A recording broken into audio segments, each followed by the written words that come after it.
finally leave the basement after Labor Day, with plans to hit the road in key swing states. Here to break down his strategy shift, president and partner at Maslansky and Partners, Lee Carter. Lee, welcome. So we see a little bit of a shift here from Joe Biden. He's going to hit the campaign trail, albeit a little bit delayed still. And he is going to address the violence going on in the nation, even though there was just an entire convention where he didn't mention it at all. Regardless, there's been a tonal shift. Why? So I think a couple things. One, I think it was probably always his plan to come out stronger after the conventions. I think he had a strategy of laying low and letting things play out. And now he's going to get out there with his message. But I think it's important that we take note of this shift on the violence, because I think this is something that's really, really important to the American people. And I think that his campaign might have misjudged how important it was to the American people and what it meant behind it. I think a lot of people on the left were thinking that if you were concerned about violence, if you're concerned about law and order, that also meant that you did not support Black Lives Matter. And I think the two are not mutually exclusive. And I think that's something that he's realized, and I think it's something he's recognized is absolutely essential. He has to address the concern of the American people, which is absolutely about their individual and personal safety. Lee, hold on. Was it really always his plan? Because we heard a lot from the Biden campaign, a lot of confidence about this basement strategy is working. We could do this all the way to Election Day. And then his convention happened, the Republican convention happened, violence was not denounced, and suddenly Joe announces, I'm going to leave my basement. It feels like a reaction to a tightening race where he can't hide the whole time. Look, I think that there's no question about it. I think that what he's realized, I was just reading some transcripts of some focus groups about undecided voters. And one of the undecided voters said this. He said, I feel like Donald Trump is defining Joe Biden.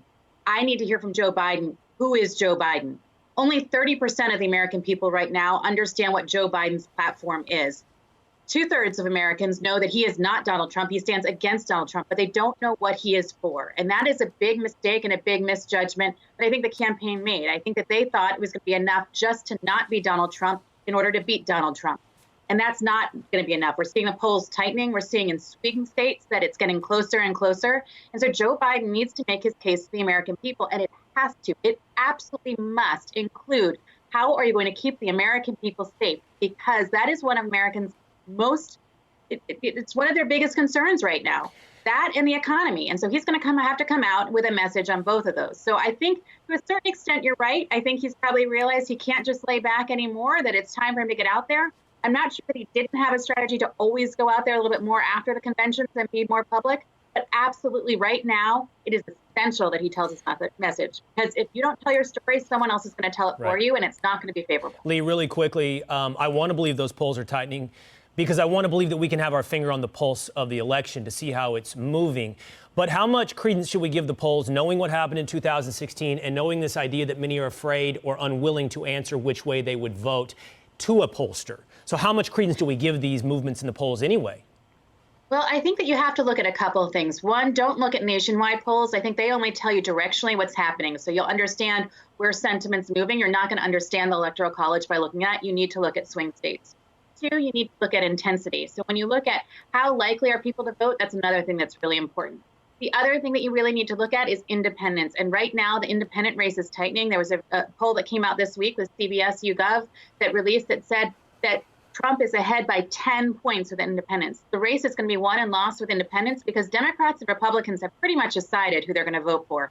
It's those independent voters who could go either way, and we've got to keep our eye on those folks. The other thing you've got to look at is there's some interesting polling questions out there.